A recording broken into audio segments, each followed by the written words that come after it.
నమస్తే. BJP spokes person Srinivasu మనతో పాటు ఉన్నారు. అన్న చెప్పండి, ఇది ఇప్పుడు కగారు విషయంలో వెనక్కి తగ్గేది లేదంటారా? ఒకటి వెనక్కి తగ్గాల్సినటువంటి అవసరం కూడా లేదు. ఎందుకంటే నక్సలైట్లు అనేటువంటి వాళ్ళు ఇన్ఫార్మర్ల నెపంతో లేకపోతే పోలీసులకు సహకరిస్తున్నటువంటి నెపంతో ఎంతోమంది అమాయకులైనటువంటి గిరిజనులను పొట్టన పెట్టుకున్నటువంటి చరిత్ర నక్సలైట్లకు ఉంది. సో అటువంటి నక్సలైట్లను ఈ దేశంలో అశాంతికి కారకులవుతున్నటువంటి వాళ్ళు, ఈ దేశంలో అలజడులను సృష్టిస్తున్నటువంటి వాళ్ళను, అభివృద్ధికి ఆటంకం కలిగిస్తున్నటువంటి వాళ్ళు ఈరోజు చూసుకోండి. మీరు ఛత్తీస్గఢ్ లాంటి మారుమూల రాష్ట్రాలలో, మారుమూల అడవి ప్రాంతాలు ఉన్నటువంటి రాష్ట్రాలలో, ఆ ప్రాంతాలలో ఏ ఒక్క చిన్న రోడ్డు వేసినా కూడా దాన్ని పేల్చేసేటువంటి కార్యక్రమం నక్సలైట్లు చేస్తున్నారు. సో అభివృద్ధికి ఆటంకం కలుస్తున్నాడు, అభివృద్ధికి ఎక్కడికక్కడ అడ్డంకులు సృష్టిస్తున్నటువంటి వాళ్ళు ఈ నక్సలైట్లు. సో వీళ్ళని ఎట్టి పరిస్థితుల్లో ఏరివేయాల్సిందే, ఈ దేశం నుండి తరిమి కొట్టాల్సిందే, దాంట్లో ఎటువంటి అనుమానం లేదు. కాబట్టి ఆపరేషన్ కగార్ అనేటువంటి దాన్ని అయితే 100కి 100 పాళ్ళు విజయవంతం చేయాల్సిందే.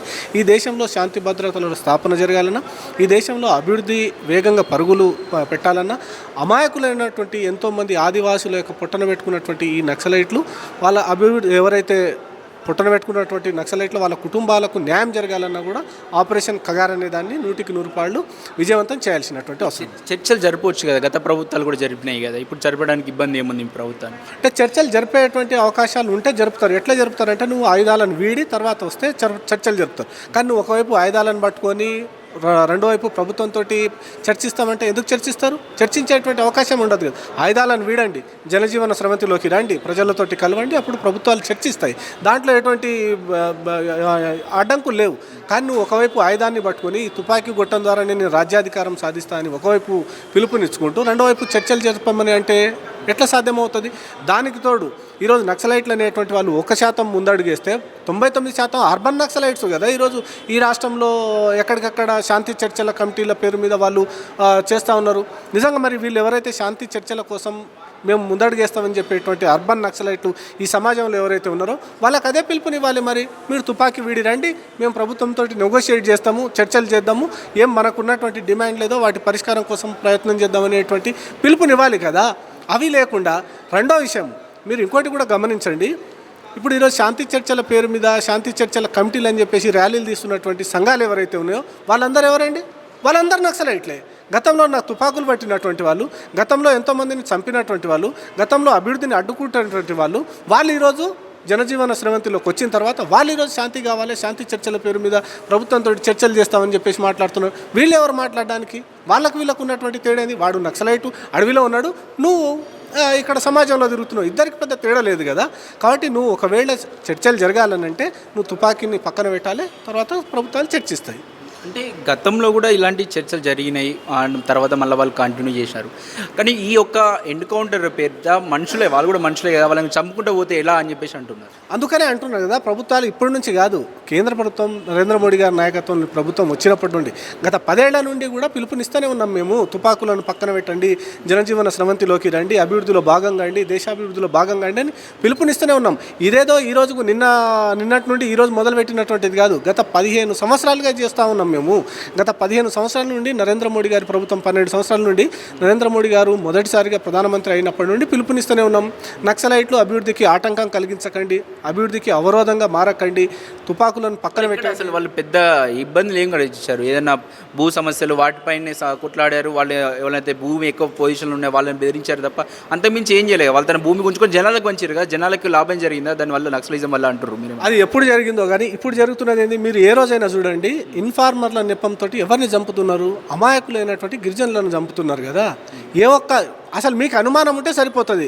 నిజానికి ఒక రమేష్ అనేటువంటి ఒక గిరిజనుడు ఉన్నాడు అనుకుందాం, వాడు ఇన్ఫార్మర్ అనేటువంటి అనుమానం ఉంటే చంపేస్తున్నారు. నిజ నిర్ధారణ చేసుకునేటువంటి సందర్భాలు లేవు. మీరు చేస్తున్నాం ఎందుకు? అదేందో మీరు చెప్పినట్టుగా పేదలకే న్యాయం జరిగేటటువంటి ఇక ప్రభుత్వాలు ఉన్నవెందుకు? మొత్తం తుపాకీతోటే రాజ్యాలు నడవాలి కదా. ఇక ఈ ప్రభుత్వాలు ఎందుకు, ముఖ్యమంత్రులు ఎందుకు, ప్రధానమంత్రులు ఎందుకు, ఈ రాజ్యాలు ఎందుకు, ఈ వ్యవస్థ ఎందుకు? మరి ఇక తుపాకీ యుద్ధంతో రాజ్యాధికారం సాధించేటువంటి నువ్వు చెప్పినటువంటి సిద్ధాంతమే కదా. సో ఇదే జరుపుకుంటా పోతే, నువ్వు అందరినీ వాడు ఎలిమినేషన్ చేసుకుంటా పోతే ఇంకా మిగిలేదేముంది? ఈరోజు నేను చెప్పిందే జరగాలని అనుకుంటూ నువ్వు ఏమంటారు కులాల ఏమంటారు తుపాకీతోటే నువ్వు రాజ్యాధికారం సాధిస్తా అంటే ఇంకా మిగిలేది ఏముంది? రాజ్యహింసనే కదా మిగిలేది. చివరికి మనుషులు అనేటువంటి వాళ్ళే ఉండరు కదా, చివరికి మానవ అవశేషాలే ఈ సమాజంలో మిగలవు కదా. ఈ భూమండలం మీద మనిషి అనేటువంటి వాడు ఒకడు ఉంటుండే అని చరిత్ర చెప్పుకోవాల్సి వస్తుంది కదా.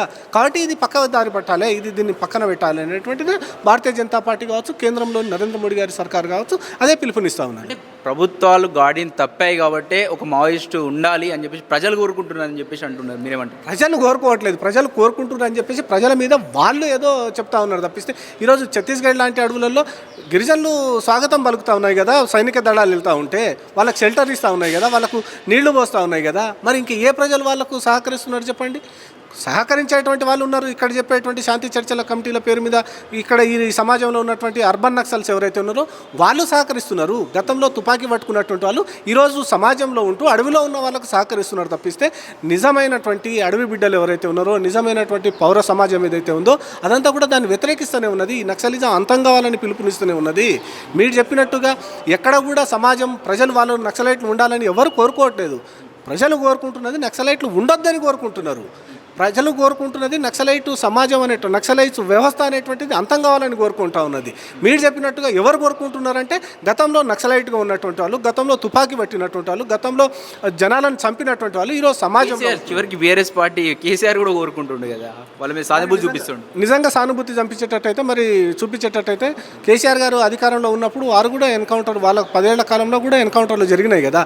ఈరోజు ఎందుకు సన్నాయి నొక్కులు నొక్కుతా ఉన్నారు అంటే కేంద్రంలో భారతీయ జనతా పార్టీ ఉంది, కేంద్రంలో నరేంద్ర మోడీ గారి సర్కారు ఉంది. కాబట్టి ఏదో ఒకటి వాళ్ళకు చెప్పుకోవడానికి లేకపోతే భారతీయ జనతా పార్టీ ప్రభుత్వం మీద ఆరోపించడానికి ఎటువంటి ఆరోపణలు లేవు కాబట్టి ఏదో ఒకటి బట్టగాల్చి మీద పడేయాలి. కాబట్టి నువ్వు అది ఆపమని అంటున్నావు. మరి నువ్వు 10 ఏళ్ల కాలం అధికారంలో ఉన్నప్పుడు నువ్వు శాంతి చర్చలకు పిలుపునిచ్చి ఉండాల్సి ఉండే కదా, నువ్వు ముఖ్యమంత్రిగా ఉండే కదా, నీ రాష్ట్రంలో ఇటువంటి సమస్య ఉంటే నువ్వు కూడా పిలుపునియాల్సి ఉండే కదా.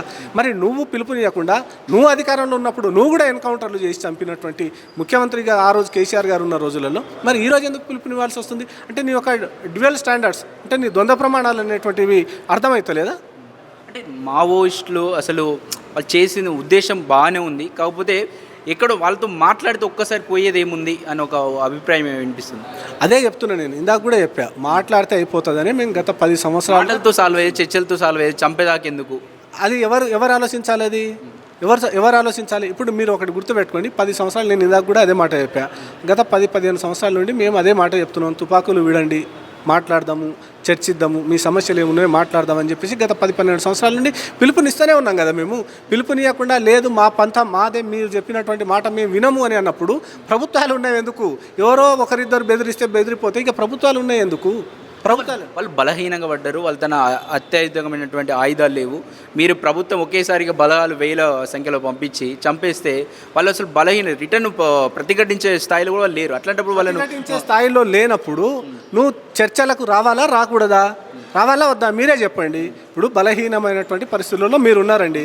బలహీనమైనటువంటి పరిస్థితిలో ఉన్నప్పుడు నేనేమన్నా అంటే చర్చలకు రా, ఏందో నీ సమస్య ఏదో నాకు చెప్పుకో అని చెప్పాను. నేను చెప్పినప్పుడు కూడా రావాల్సినటువంటి బాధ్యత మీ మీద ఉందా లేదా? లేకుండా ఉన్న మేము 10 మంది అయినా సరే మీరు 100 మంది వస్తే మీ 100 మందిలో కనీసం మేము ఒక 5 మందినైనా చంపమ్మా అనేటువంటి మానసిక ధోరణిలో వాళ్ళు ఉన్నారు. మేము సస్తే సచ్చినాం 10 మంది, కానీ మీలో ఉన్నటువంటి ఓ 10 మందినో 5 మందినో 6 మందినో అయితే చంపి మేము చేస్తామనేటువంటి మానసిక ధోరణిలో ఉన్నారు. ఆ మంకు పట్టులో ఉన్నటువంటిది ఎవరు? నక్సలైట్ కదా. ప్రభుత్వాలు ఎందుకు వాళ్ళను చంపేయాలనేటువంటిది అనుకుంటుంది? ప్రభుత్వం గత 10-12 సంవత్సరాలుగా చెప్తూనే ఉన్నాం, రండి చర్చలకు రండి, తుపాకులను వీడండి, జనజీవన స్రవంతిలో కలవండి అని మేము పిలుపునిస్తూనే ఉన్నాం.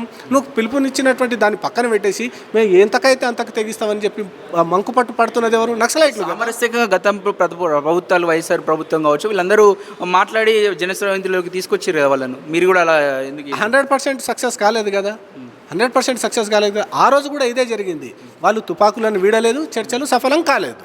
అందుకని నేనేమంటున్నాను అంటే గద్దర్ లాంటి వాళ్ళు కావచ్చు, విమలక్ లాంటి వాళ్ళందరూ జరిగింది, అది ముందే జరిగింది అది. అంటే నేనేమంటున్నా అంటే ఈ సమస్య వచ్చారు కదా వీళ్ళు బయటికి. కాదు అట్లేం కాలేదు. సరే మీరు అన్నట్టు అంతకైనా ఒప్పుకుందాము.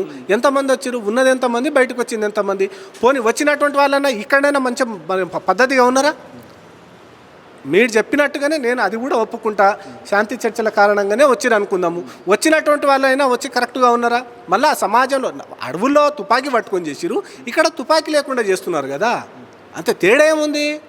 దానికి దీనికి పెద్ద తేడా ఏం లేదు. మీరు చెప్పినట్టుగా శాంతి చర్చలతోటి బయటకు వచ్చినటువంటి వాళ్ళు ఇక్కడ చేస్తున్నటువంటి యాక్టివిటీస్ ఏంది, మళ్ళీ రిక్రూట్మెంట్ చేయడానికే ప్రయత్నం చేస్తూ ఉన్నారు కదా. యూనివర్సిటీలల్లో కాలేజీలల్లో చేస్తున్నటువంటి పని ఏంటిది, వీళ్ళు చేస్తున్న పని అదే కదా. మళ్ళీ అంతమవుతున్నటువంటి నక్సలిజాన్ని మళ్ళీ కొంతమంది అమాయకులైనటువంటి విద్యార్థులను రిక్రూట్ చేయడం కోసమే మీరు చెప్పిన ఇప్పుడు తీసుకున్నటువంటి పేర్లు చేసే పనులన్నీ అవే వాళ్ళే చేస్తున్నారు. ఇప్పుడు నేను ఉస్మానియా యూనివర్సిటీలో చదువుకున్నా, నాతో పాటు చదువుకున్నటువంటి వాళ్ళు మిత్రులు చాలామంది, వాడు నాతోటి ఉంటాడు, నాతోటి మాట్లాడుతుంటాడు, నా మిత్రుడిగా నేను భావిస్తూ ఉంటా. కానీ అతని బ్యాక్గ్రౌండ్ అంతా కూడా వీళ్ళ వెనక పని చేస్తూనే ఉన్నారు. ఇదంతా మీకు తెలియనటువంటి విషయాలు ఏం కాదు కదా.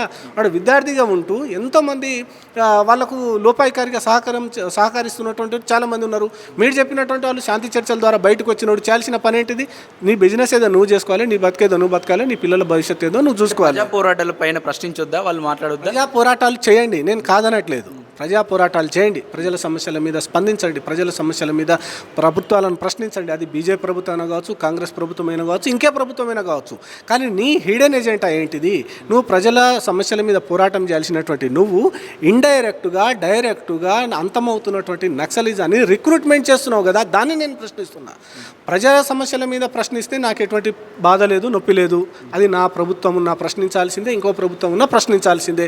ప్రశ్నించొద్దనేటువంటి మాట నేను అనట్లేదు. కానీ నువ్వు ప్రశ్నించేటువంటి ముసుగులో చేస్తున్నటువంటి పని ఏంటిదనంటే అంతమవుతున్నటువంటి నక్సలిజాన్ని మళ్ళీ యూనివర్సిటీలలో లేకపోతే కాలేజీలలో ఉన్నట్టు చదువుకుంటున్నటువంటి విద్యార్థులను ఆ నక్సలిజం వైపు మళ్లించే దిశగా ప్రయత్నం చేస్తున్నావు. దాన్నే నేను ప్రశ్నిస్తాను. మీరు అణిచి వేస్తే అణిచి అయితే గురవుతారు అనుకుంటున్నారా? వాళ్ళు మళ్ళీ ప్రతిఘటిస్తాం, మళ్ళీ ఉద్భవిస్తాం అని చెప్పేసి వాళ్ళు మావోయిస్టులు అంటున్నారు. మీరు ఈసారి మీరు గెలవచ్చు కానీ మళ్ళీ మేము వస్తామని చెప్పేసి వాళ్ళు అంటున్నటువంటి పరిస్థితి. నేను ఒక్కటైతే చెప్తా, మంచి మర్యాదగా వస్తే వచ్చినట్టు, లేదంటే ఇప్పుడు ఉన్నటువంటి ప్రభుత్వం ఏదో ఇంతకుముందుగా మీరు చెప్పినటువంటిగా ఏదో ప్రభుత్వాలు కాదు. ఈ దేశంలో ఉన్నటువంటి ప్రస్తుతం నడుస్తున్నటువంటి నరేంద్ర మోడీ గారి ప్రభుత్వము 100% శాశ్వతమైనటువంటి పరిష్కారం చూపే దిశగా పోతుంది. అది 2 మార్గాలు ఉన్నాయి. అదే చెప్తున్నా, దానికి 2 మార్గాలు ఉన్నాయి. ఒకటి మంచి మర్యాదగా రావడం, నీ సమస్యలు చెప్పడం, నీ సమస్యలలో పరిష్కారం వైపు శాంతి చర్చల ద్వారానో మీరు చెప్పేటువంటి ఆ నెగోషియేషన్ చేసుకుంటే ఒకటి. లేదు చెయ్యను అని అంటే 100కి 100 పాళ్ళు అంతం చేస్తాం. 100కి 100 పాళ్ళు వదిలిపెట్టారు. 100కి 100 పాళ్ళు అంటే వైట్ వాష్ అవుతుంది అని చెప్తున్నాను నేను. All out encounter all out encounter అనేటువంటిది జరుగుతుంది. It's very clear and very louder. నేను చెప్తా ఉన్నా కదా, 100కి 100 పాళ్ళు మావోయిజం అనేటువంటిది ఈ దేశంలో ఉండదు. దానికి కేంద్ర హోంశాఖ మంత్రి గారు అయితే డెడ్ లైనే పెట్టారు. డెడ్ లైన్ అంటే ఎంత క్లారిటీ ఉంటే తప్ప అట్లా పెట్టడానికి సాధ్యం పడదు కదా. 2026 మార్చి 31 అనేటువంటిది డెడ్ లైన్. అది నువ్వు శాంతితోటి బయటకు వస్తావా లేకపోతే ఆల్ అవుట్ అవుతావా అనేటువంటి నీ చేతుల్లో ఉంటుంది.